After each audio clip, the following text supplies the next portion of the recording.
शहरों की ओर दौड़ रहे हैं। हमको लगता है कि विकास चाहिए हमको, और हम कहाँ गांव को छोड़ करके कहाँ जा रहे हैं? शहरों की ओर भागे दौड़े जा रहे हैं। जबकि मैं आपको बता दूं, ये जो शहर है तो आपको बाजारवाद सिखाता है, वो पूंजीवाद सिखाता है, समझ रहे हैं? और जो गांव है वही आपकी दुकान है। ठीक है, ये गांव का नक्शा है। कितने लोग देखेंगे इसको? हाथ खड़े करें। ये नक्शा को दूर से दिख रहा है क्या? ऊपर वालों को दिख रहा है क्या? दिख रहा है? देख रहे हैं ना? ओके, ठीक है। ये ऐसा नक्शा कभी देखे हैं क्या? ऐसा नक्शा आप लोग जरूर नहीं देखे होंगे। नहीं देखे हैं ना?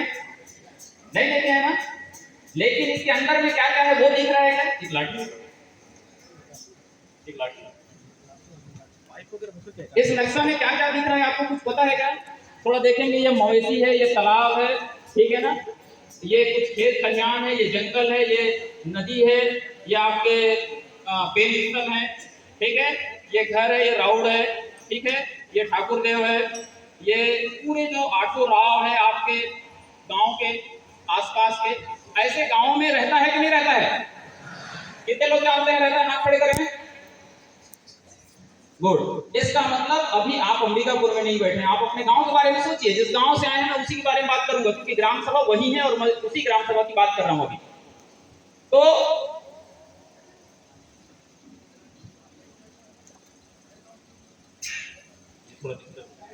नहीं होगा, अब नहीं होगा, नहीं होगा, नहीं होगा। तो ये जो गांव है वो आपके गांव के बारे में मैं बात करना चाहता हूँ। ये गांव में यही व्यवस्था आपकी संचालित है, जिसको विजय भाई बोल रहे थे पारंपरिक क्षेत्र कहाँ होता है। तो आप सबको आपके गांव का पारंपरिक क्षेत्र पता है कि नहीं? हाथ खड़े करेंगे। कुछ लोगों को पता है, कुछ लोगों को पता नहीं है। जब आपको अपने घर का बाउंड्री नहीं पता तो आप उस घर के मालिक हैं क्या? नहीं हो सकते। कैसे होंगे बताओ? मैं जानता हूं ना, यदि मेरे घर का परकोटा मेरे अंदर का है तो मैं तो गरज लूंगा, कलेक्टर आएगा, एसपी आएगा तो भी गरज लूंगा। गरजूंगा कि नहीं गरजूंगा? जब आपको आपके गांव का सीमा ही नहीं पता तो आप कैसे करेंगे? आप तो दूसरे के पर भरोसे हैं, है कि नहीं? तो जानना चाहिए कि नहीं जानना चाहिए? जानना चाहिए। ये बाउंड्री कैसे बनता है? ये बाउंड्री जिस दिन आपका गांव बसा, जिस दिन आपका गांव बसा उस दिन से ये बाउंड्री बनता है, ठीक है ना? हम इस पिक्चर को अपने दिमाग में रखिएगा। ये भले गोल बना दिए हैं, आपका गांव का जो सीमा है थोड़ा आड़ा तिरछा होगा, ये इसको बोलते हैं कस्टमरी बाउंड्री।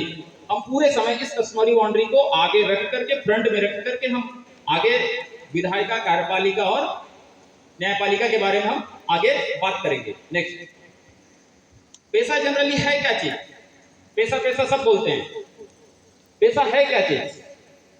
नेक्स्ट, ये जो पंचायत शब्द लिखा है, मैं पंचायती राज कानून की बात नहीं कर रहा हूं। दो व्यक्ति आगे खड़े हो जाएंगे मेरे साथ, मेरे सामने दो व्यक्ति आ जाएंगे।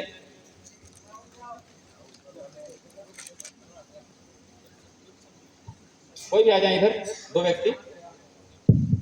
ये जो पंचायत शब्द लिखा है,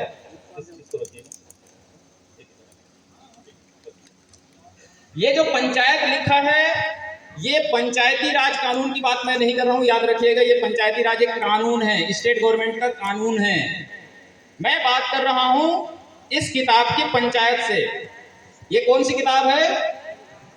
ये कौन सी किताब है? ये भारत का संविधान है। ये देश किससे चलता है? जोर से बोलिए, देश किससे चलता है? इसी का प्रस्तावना हमने सुबह सुबह बोला, सबने शपथ लिया ना कि हम ऐसे ही व्यवस्था को कायम रखेंगे इस देश में। तो ये देश किससे चलता है? संविधान किससे चलता है? उसके बनाए हुए कानूनों से। वो कानून कैसे चलता है? उसके बनाए हुए नियम से, समझ रहे हैं ना? और वो नियम कैसे चलते हैं? उनके बनाए हुए नीचे के आदेश और निर्देश से। अब हमको ये देखना है कि जब ये देश संविधान से चलता है तो संविधान की मंशा क्या है? क्या इसके अनुरूप ये कानून काम कर रहा है? क्या इसके अगेंस्ट में जो नियम बने या इसके अगेंस्ट में जो आदेश आए, क्या वो सही है कि नहीं?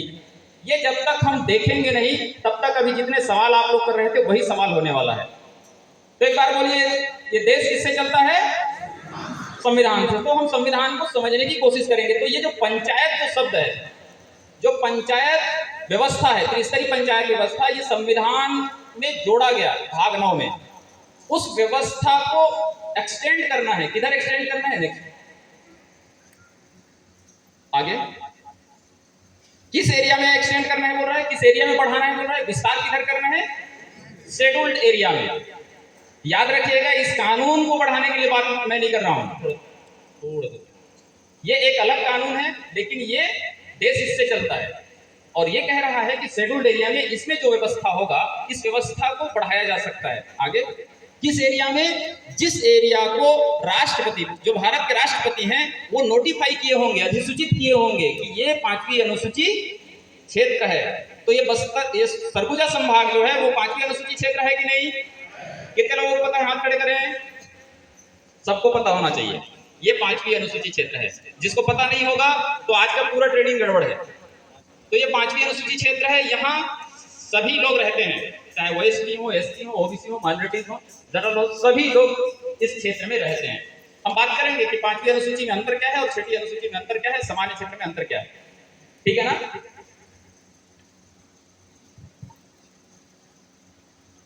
पंचायत उपबंध अनुसूचित क्षेत्रों पर विस्तार अधिनियम 1996, इसको लंबे बोलने में हमें दिक्कत होती है, इसलिए हम क्या बोलते हैं इंग्लिश में? पेशा पेशा बोलते हैं। जनरली यही नाम है और एक्सटेंड कैसे कर रहे हैं उसको हम आगे देखते हैं। एक गांव का नक्शा था, याद आया सबको? गोल गोल था, उसमें आपके पूरे 10 राव हैं, पूरे 10 राव हैं, सारे कहना है उसमें, जितने आपके जिम्मेदारी होंगे, ठाकुर देव होंगे, ठीक है, इधर क्या क्या देवी देवता जो मानते होंगे आपके गांव में, वो सारा चीज होगा आपके गांव में। ठीक है ना? ये नक्शा को थोड़ा सा देखना है आपको। ये मैं इसी परिदृश्य में पूरा ट्रेनिंग रखूंगा, मैं इसी पे बात रखूंगा। ये है सरगुजा संभाग, ये है बस्तर संभाग। बस्तर संभाग के नियरेस्ट ये कुछ एरिया हैं, जैसे ये धमतरी जिला है, धमतरी जिला का नगरी है। इधर बालोद जिला का डौंडी है।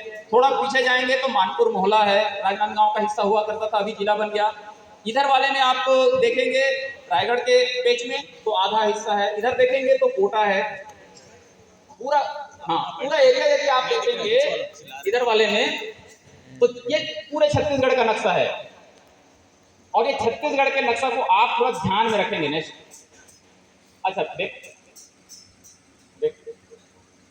ये भाग 1 है, हम इसको 8 भाग में पढ़ेंगे और 5 बजे तक पढ़ेंगे 8 भाग को। तो जहां ज्यादा समय कम पड़ेगा मैं उसमें स्पीड चला जाऊंगा, लेकिन अभी आपको समझने के लिए हम इसी स्पीड में जाएंगे। ठीक है, ये एक आंकड़ा है, ये आंकड़ा जब तक आप नहीं जानेंगे तब तक आप पेशा को नहीं समझ पाएंगे।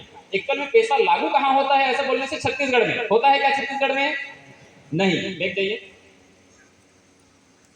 ये जो पीला कलर है और ये पीला कलर, यही ही पेशा लागू होता है, यही पेशा लागू होता है। और ये जो सफेद वाला एरिया है इसको बोलते हैं सामान्य क्षेत्र। कितना क्षेत्र? सामान्य क्षेत्र। और ये सामान्य क्षेत्र हमने घोषित नहीं किया, छत्तीसगढ़ ने घोषित नहीं किया, ये राष्ट्रपति ने घोषित किया कि इस एरिया में आदिवासियों की बहुलता है, इस एरिया में आदिवासियों की बहुलता है, इसलिए यहाँ के लिए सामान्य कानून लागू होंगे, इस एरिया में अपवाद और रूपांतरण के अधीन लागू होंगे, हम जो आगे जाके देखने वाले हैं। अब यदि इसको देखेंगे तो ये देखिएगा, इधर कोटा है, धर्मजयगढ़ है, लैलूंगा है, घरघोड़ा है, खरसिया है, तमनार है। इधर देखेंगे तो डौंडी है, मानपुर मोहला है, नगरी है, गरियाबंद में मैनपुर है, छुरा है। समझ रहे हैं ना? तो ये वाला जो पेज है इसमें से 146 ब्लॉक हैं। कितने हैं? 146 ब्लॉक हैं छत्तीसगढ़ में। ये आंकड़ा इसलिए मैं कह रहा हूं क्योंकि ये मुझे बल देता है किसी अधिकारी से बात करने के लिए, किसी गांव में जाकर समझाने के लिए। छत्तीसगढ़ में कितने विकासखंड हैं? 146। 146 में से 86 विकासखंड पूरे पेशा क्षेत्र हैं। कितने? ये तो बड़ा आंकड़ा है। 146 माइनस 86 कर दो, कितना बचा? जो बचा ये बीच का क्षेत्र है जहां पेशा लागू नहीं होता।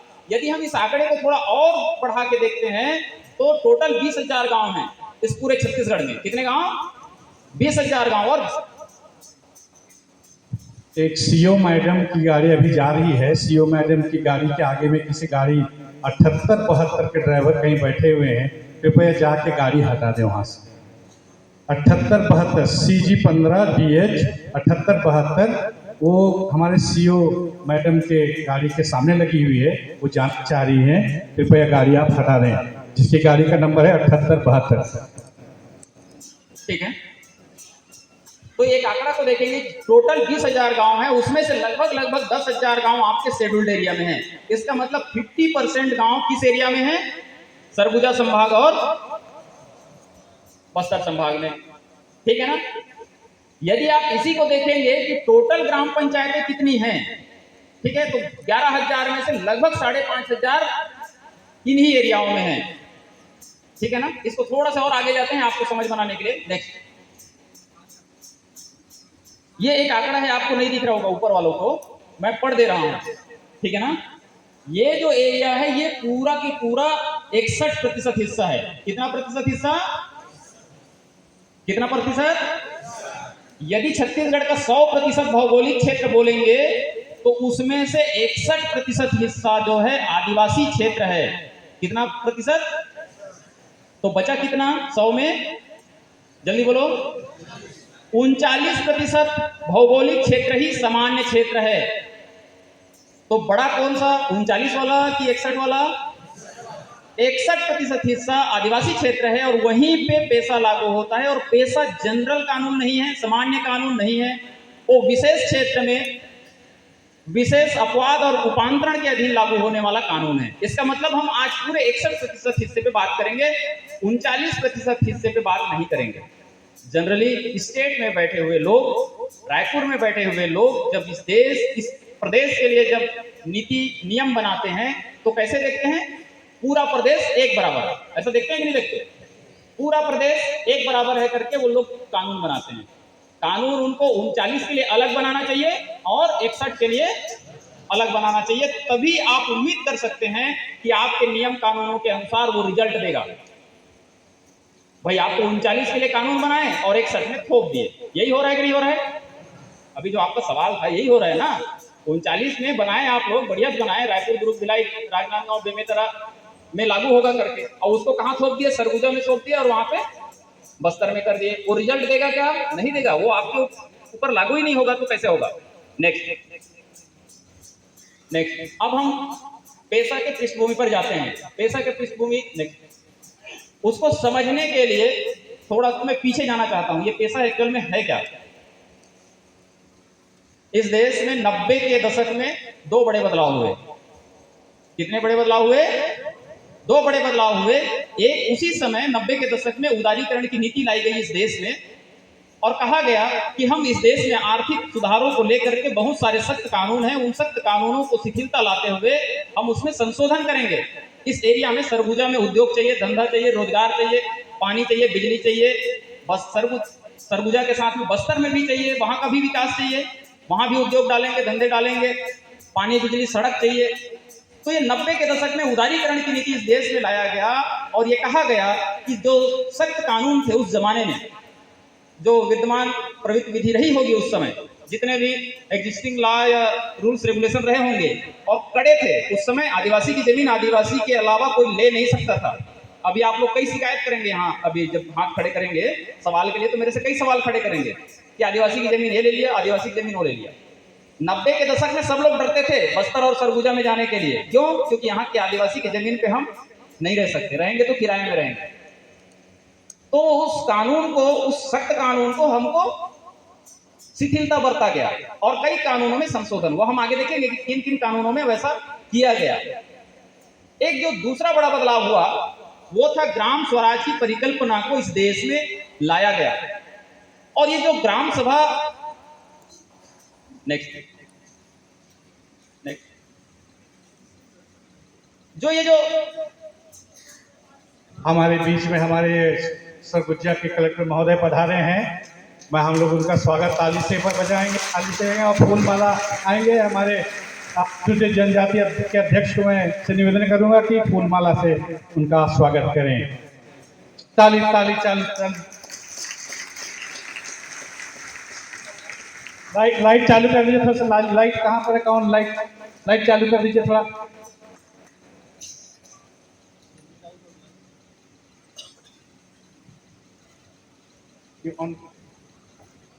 हाँ तो हमारे कलेक्टर महोदय का यहाँ हार्दिक स्वागत है हमारे बीच में। सर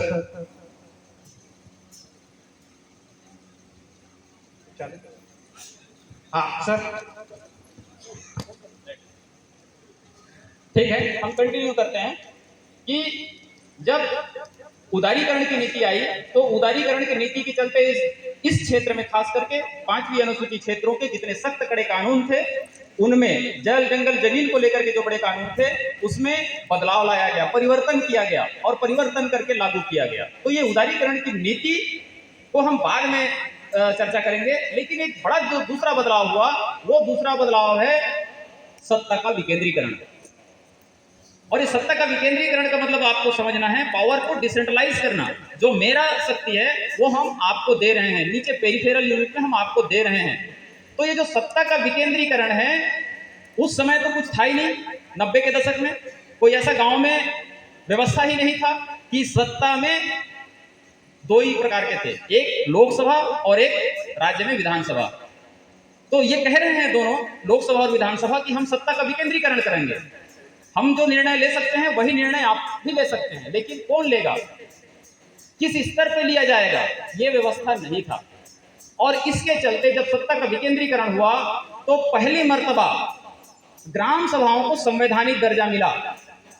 पहली मर्तबा संविधान में ग्राम सभा शब्द उल्लेखित किया गया। उसके पहले यदि आप पूरे संविधान को देखेंगे तो कहीं भी आपको ग्राम सभा शब्द नहीं मिलेगा, बल्कि उसके पीछे आर्टिकल 40 में जो व्यवस्था था उस पर हम आगे बात करेंगे।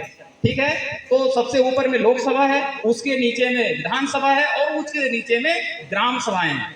तो ये ग्राम सभाओं को निर्णय लेने का अधिकार दिया गया और उस पर हम आगे चर्चा करेंगे। तो जो ये ग्राम स्वराज की परिकल्पना है, जो गांधी जी देखते थे कि ये देश, ये ग्रामीण भारत कैसे होगा, क्योंकि ये तो गांवों का देश था, और वो सोचते थे कि ये जो पूरा संविधान है ये देश किससे चलता है, संविधान से। ये देश किससे चलता है, संविधान से। तो ये संविधान में यदि गांव ना रहे तो चलेगा क्या, वो तो होना चाहिए, क्योंकि इस पूरे दुनिया के सबसे बड़े लोकतांत्रिक देश का सबसे आखिरी जो बुनियादी इकाई है वह गांव है।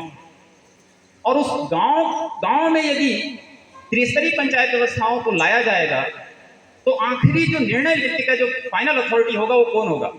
आप देखते होंगे जिला पंचायत निर्णय नहीं लेती, आप देखे होंगे जनपद पंचायत निर्णय नहीं लेती। निर्णय लेने का फाइनल अथॉरिटी कौन है, जोर से बोलिए, ग्राम पंचायत। ग्राम सभा ही निर्णय लेते हैं और उसी प्रस्ताव को ही ये तीनों ही स्टेप, चाहे ग्राम पंचायत हो, जनपद पंचायत हो और जिला पंचायत, वो आगे शासन के स्तर पे फॉरवर्ड करती है। कहाँ सीसी रोड बनाना है, किसको इंदिरा आवास देना है, किसको पेंशन देना है, ये तय कौन करता है, दिल्ली तय नहीं करता है, रायपुर तय नहीं करता है, वो तय आप करते हैं, आपके गांव में बैठ के तय करते हैं।